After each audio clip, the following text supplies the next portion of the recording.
kita lanjut ya.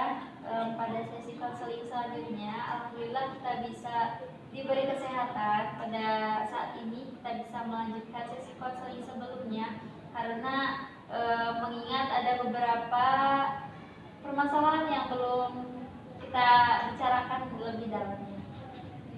Baik, silakan Neng Rima menceritakan apa yang sedang dialami oleh Neng Rima saat ini. Mungkin permasalahan yang pertama ya teh, saya itu malas dalam belajar ya, makin kesini makin malas dalam belajar karena makin kesini itu belajar tugas dari kampus itu lebih banyak gitu dan lebih susah gitu, sehingga saya itu bukannya rajin belajar gitu ya, malah malas belajar. Jadi saat ini Neng Rima sedang merasakan rasa jenuh pada aktivitas di kampus karena mengingat banyak sekali tugas yang dihadapkan pada Neng Rima sehingga Neng Rima itu kebingungan pada tugas mana dulu yang harus dikerjakan dan tugas mana dulu yang harus diprioritaskan. Nah, kalau boleh tahu nih, rasa jenuhnya itu seperti apa dan datangnya itu saat bagaimana?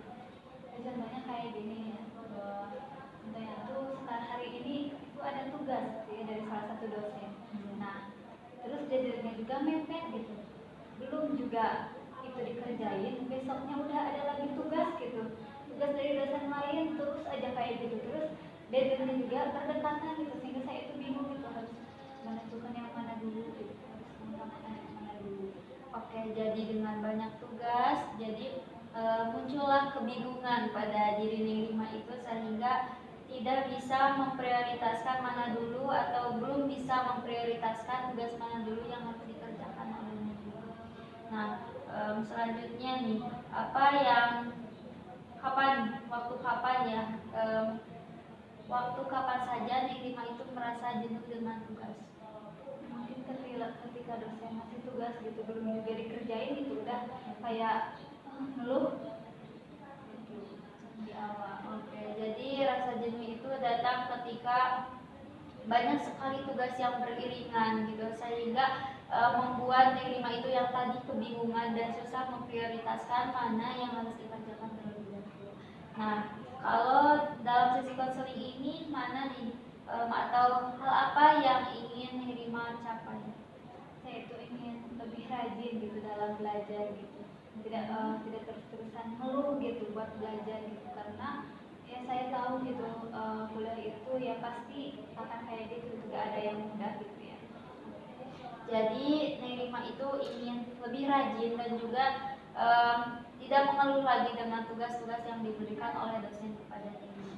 Nah, dari dua hal tersebut, rajin dan tidak ingin mengeluh lagi, mana nih yang ingin diselesaikan oleh Neng Rima terlebih dahulu? Mungkin saya ingin lebih rajin ya, lebih rajin dalam belajar gitu ya, supaya saya itu lebih semangat aja gitu dalam belajar menyelesaikan tugas-tugas.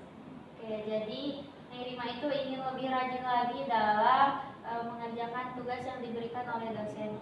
Jadi Neng Rima itu sekarang sedang mengalami rasa kejenuhan dalam belajar karena banyak sekali aktivitas yang ada dalam kampus, misalnya kayak tugas itu dengan deadline yang beriringan sehingga timbul nih rasa jenuh Neng Rima. Dan Neng Rima juga ingin lebih rajin dalam mengerjakan aktivitas-aktivitas di kampus tersebut ya. Kalau boleh tahu nih, Neng Rima itu kuliah di mana sekarang? Saya itu kuliah di Universitas Muhammadiyah Tasikmalaya. Oh, Universitas Muhammadiyah Tasikmalaya. Ngambil jurusan apa? Bimbingan dan konseling. Oh, bimbingan dan konseling ya. Bagus loh itu bimbingan dan konseling karena bimbingan dan konseling itu merupakan tugas yang mulia ya, karena kita itu membantu orang-orang di sekitar kita. Nah, selanjutnya apakah ada yang ingin dibahas atau masalah lain yang ingin dibahas oleh Neng Rima? Kita ya saat ini saya itu susah manage waktu gitu ya, jadi karena mungkin terlalu banyak aktivitas yang harus dikerjakan, jadi saya juga susah gitu buat manage waktu, apalagi kan saya juga ngekos ya, nggak dari rumah gitu. Neng Rima itu sekarang sedang mengalami atau susah dalam menentukan skala prioritas yang ada pada kehidupan Neng Rima ya. Nah, kalau boleh tahu kebingungan apa yang sering dirasakan oleh Neng Rima dalam menentukan skala prioritas? Ya, contohnya kayak antara tugas gitu sama aktivitas sehari-hari gitu. Jadi kan apalagi ngekos gitu ya, buat makan juga kan kadang susah, maksudnya susah itu suka menanti-nanti makan gitu ya, jadi lebih mementingkan selesai aja gitu tugas daripada gak dikerjain gitu, daripada lewat deadline gitu. Jadi tugas dulu gitu, atau kayak buat nyuci, buat nyetrika gitu, jadi susah gitu, harus mana dulu yang harus diselesaikan itu. Ya, jadi tadi Neng Rima itu susah dalam atau belum bisa menentukan skala prioritas sehingga melupakan hal-hal yang terpenting dalam kehidupan Neng Rima seperti makan. Padahal kan makan itu merupakan sumber atau tenaga dalam diri kita sendiri. Kalau kita tidak memiliki tenaga, bahkan tugas-tugas lain seperti tugas kuliah ataupun tugas-tugas himpunan, kalau Neng ikut himpunan itu akan terlantar gitu. Jadi poin utamanya itu Neng Rima susah dalam menentukan skala prioritas. Nah, pada sisi konseling kali ini apa yang ingin Neng Rima capai atau yang ingin Neng Rima dapatkan? Saya itu pengen tahu gitu, prioritas saya itu harus apa dulu yang harus dikerjakan. Apalagi kan saya juga sekarang ya masuk himpunan gitu ya, jadi udah mau ngekos, terus banyak tugas dari kampus, belum lagi himpunan gitu, jadi bingung gitu apa yang harus diutamain. Oke, jadi Neng Rima itu ingin bisa lebih menentukan mana nih skala prioritas yang harus diprioritaskan tersebut ya. Nah, apakah ada masalah lain yang ingin dibahas? Mungkin saya itu selalu merasa sedih gitu, mengingat sering ditinggal sama orang-orang yang tersayang gitu, dari mulai kakek, nenek, ibu gitu, dari waktunya itu berdekatan gitu ya, nggak lama. Neng Rima itu sekarang sedang merasa kesedihan yang mendalam dan juga memiliki atau ya merasakan rasa kangen pada kakek, nenek, dan ibu yang telah meninggalkan yang Nah, kalau boleh tahu nih, rasa kangen seperti apa yang sering dialami oleh Neng? Ya, contohnya kayak lagi sendiri aja gitu, tiba-tiba keinget kakek, keinget nenek gitu, keinget ibu, rasanya nggak nyangka aja gitu bisa ditinggal secepat ini sama orang yang tersayang. Oke, jadi ketika Neng merasa kesepian, muncul rasa kangen tersebut. Kalau boleh tahu nih, kakek dan nenek itu meninggalnya pada waktu sama ataukah berbeda? Yang pertama itu nenek ya, nenek itu pada tahun 2019 ya, 2019 dulu itu saya itu lagi pesantren gitu, jadi saya gak dikasih tahu waktu nenek meninggal gitu, cuma tahunya waktu pulang kan itu pesantren gitu, nah pulang nenek itu lagi dirawat gitu di rumah sakit, emang udah gak ada harapan lagi gitu, tapi ya karena saya sudah di pesantren, saya kembali ke pesantren gitu. Udah seminggu di pesantren nggak ada kabar apa-apa gitu dari orang rumah juga gitu, tiba-tiba waktu 2 minggu saya nelpon, nanyain nenek, tahu-tahu udah nggak ada. Terus udah gitu tahun 2021 kan itu jaraknya 2 tahun ya dari nenek gitu. Nah kakek itu meninggal gitu. Saya juga tidak menyangka gitu, karena saya itu tidak tahu waktu sakitnya gitu, waktu sakit kakek itu, karena sama kalau saya itu lagi di pesantren gitu. Jadi tahu-tahu pas sudah pulang aja nyariin kakek, ternyata kakek meninggal. Terus udah itu tahun 2023 ya, tepatnya bulan Mei, saya juga gak nyangka banget gitu ya bisa ditinggalin seorang ibu gitu ya. Itu juga kan 2 tahun dari jaraknya 2 tahun dari kehilangan kakek ibu itu. Tiba-tiba tahu-tahu udah, kan saya kuliah ya di Tasik, ibu saya kan di Bandung. Jadi tahu-tahu itu teleponnya udah tahu sakit aja gitu, udah kritis gitu ya. Pokoknya yang saya gak nyangka banget ya sampai sekarang, kenapa ibu harus meninggal saya gitu secepat itu gitu ya. Saya juga tidak menyangka banget, karena ya dia tahu awal sakitnya apa gitu, tiba-tiba udah tahu-tahu pas udah kritis aja gitu. Nah, udah dari bulan Mei, bulan Juli saya ditinggalkan oleh almarhum nenek dari ayah gitu ya.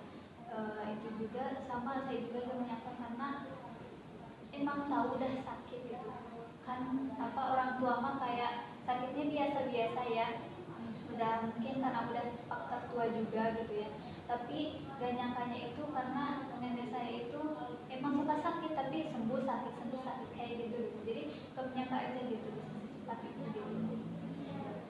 Jadi Neng Rima itu merasakan kesedihan yang amat mendalam ya, karena dilihat dari tahun dan jarak itu sangat berdekatan sekali antara 2 tahun kemudian 2 bulan ya dengan nenek dari ibu. Gitu. Nah, kalau boleh tahu nih, cara Neng Rima mengatasi kangen tersebut itu, atau supaya Neng Rima itu kan sering merasakan kangen pastinya ya dengan kehilangan seseorang yang sangat berharga gitu, nenek, kakek, kemudian ibu terutama ya, seseorang yang selalu menjadi tempat curhat bagi kita sendiri. Nah, bagaimana cara Neng Rima mengatasi hal kangen tersebut? Kan kalau emang lagi kesel sendiri ya ketika itu gitu, tiba-tiba ya wajar ya nangis gitu, terus kalau udah nangis, kalau ada tugas lebih ke ya udah ngerjain tugas dulu aja gitu, atau lebih ke kalau ada ada bahan masakan di kosan gitu, suka lebih ke masak aja gitu. Jadi Neng Rima itu menyibukkan dengan aktivitas-aktivitas yang ada seperti mengerjakan tugas, kemudian masak ya di kosan. Intinya dengan ya melakukan hal-hal yang positif ya. Jadi pada sesi konseling kali ini apa yang ingin Neng Rima capai? Saya itu ingin lebih tenang aja gitu, lebih ke menerima diri gitu, menerima kenyataan bahwa ya mungkin emang nasib saya gitu harus seperti ini. Jadi Neng Rima itu ingin merasa lebih sabar lagi ya dengan takdir yang diberikan oleh Yang Maha Kuasa. Semoga ya bisa bersabar, ikhlas, sehingga dalam hati itu bisa lebih merasa tenang. Nah, apakah ada yang ingin diceritakan lagi oleh Neng Rima? Nah, saya itu suka bingung ya terhadap teman-teman saya gitu, yang sering menganggap saya itu punya pacar gitu, padahal enggak sama sekali gitu. Jadi Neng Rima itu merasa ya kadang suka risih dengan opini-opini teman yang mengira itu memiliki kekasih atau pacar. Nah, risihnya itu kenapa kalau boleh tahu? Ya karena teman-teman saya itu suka berisik gitu ketika lagi di kelas atau lagi di mana gitu, ih saya punya pacar kayak gitu, padahal nggak punya gitu. Jadi Neng Rima itu merasa risih dengan ya reaksinya atau dengan ya segala tingkah teman-teman Neng Rima gitu, karena ya mengganggu juga. Kalau boleh tahu nih teman-teman Neng Rima itu kadang kan suka itu membicarakan itu, mengasih opini itu ada yang baik dan juga ada yang buruk. Nah, kalau boleh tahu nih, ngasih efeknya itu baik atau buruk? Ya mungkin itu kayak bercanda kayak gitu ya, tapi saya juga emang anggapnya bercanda, cuma kayak ya pasti harus terusan ngomong kayak gitu gitu di depan teman-teman, kayak di di depan kelas gitu, jadi apa-apaan gitu, jadi malu sendiri gitu. Mungkin itu membuat Neng Rima menjadi terganggu ya dalam menjalankan aktivitas seperti di kampus yang tadi dijelaskan oleh Neng Rima. Nah, apakah Neng Rima tahu alasan mereka itu selalu mengira bahwa Neng Rima itu memiliki kekasih atau pacar? Nah buat itu gak tahu sih, saya juga nggak nanya-nanya ke teman juga ya. Mungkin itu merupakan value atau keunggulan dari Neng Rima. Teman-teman melihat kecantikan Neng Rima, terus baik hatinya Neng Rima, sehingga teman-teman itu mengira tidak mungkin ada laki-laki yang menolak Neng Rima gitu. Jadi antara bersyukur dan juga ya terganggu, risih juga ya. Nah, dalam sesi konseling kali ini apa yang ingin Neng Rima capai? Saya itu ingin teman-teman saya itu mengerti gitu bahwa saya itu nggak punya pacar gitu. Kalau teman-teman saya terus-terusan bilang saya punya pacar, mau apa saya punya pacar, mungkin orang lain juga mungkin percaya kalau saya punya pacar, padahal kan nggak punya. Jadi Neng Rima ini takut dengan opini-opini dari Neng Rima, dari teman Neng Rima ini memengaruhi orang-orang yang suka, sehingga merasa terhalangi atau mundur duluan ya, kalau dibilang itu ya mundur duluan, jadi tidak pede karena tahunya Neng Rima itu memiliki pacar. Baik, apakah ada hal yang lain yang ingin dibahas oleh Neng Rima? Mungkin masalah terakhir ya Teh, saya itu suka tiba-tiba menangis ketika mengingat gitu kehidupan saya, misalnya dari antara masa lalu yang sudah saya alami, masa sekarang yang dialami, terus masa depan juga gitu, masa depan yang akan dihadapi. Jadi Neng Rima itu merasa cemas dengan kehidupan Neng Rima yang sudah lalu maupun sekarang, apalagi masa depan yang belum kita tahu bagaimana nanti kondisinya dan nasibnya ya. Nah, mungkin kecemasan di sini apa nih spesifiknya itu bagaimana? Ketika apa misalnya? Ya, contohnya kayak ketika lagi sendiri aja gitu di kosan, ingat aja gitu, suka tiba-tiba ingat, tiba-tiba nangis sendiri gitu, masa lalu dari mulai kecil gitu, suka happy terus ada saatnya juga ya sekarang mungkin banyak beban yang harus saya tanggung gitu, terus buat kedepannya memikirkan harapan-harapan orang tua seperti apa gitu yang harus saya capai. Jadi Neng Rima itu merasa selalu merenung mungkin ya, ketika memikirkan bahwa roda itu selalu berputar, di mana Neng Rima berada di posisi atas ketika kecil, mungkin sekarang berbeda dengan kondisi pada waktu kecil, dan sekarang mungkin yang tadi sudah Neng Rima ceritakan kehilangan sosok ibu, jadi otomatis rodanya itu berputar. Jadi Neng Rima itu merasa cemas apakah masa depan saya akan baik ataupun sebaliknya. Nah, pada sesi konseling kali ini apa yang ingin Neng Rima capai? Saya itu merasa tenang aja gitu ya, ingin meyakinkan diri gitu bahwa saya itu harus lebih semangat untuk masa depan saya. Neng Rima itu ingin lebih percaya diri dan semangat dengan melakukan usaha-usaha yang positif agar dapat menghasilkan hasil yang baik pula, karena usaha yang positif tidak akan mengkhianati hasil. Ya, seperti itu betul. Semoga pada sesi konseling kali ini dapat membantu dan memotivasi dalam kehidupan Neng Rima ke depannya, dan terima kasih sudah menyempatkan hadir pada sesi konseling kali ini. Mudah-mudahan bermanfaat. Sampai bertemu kembali dan semoga tetap waras.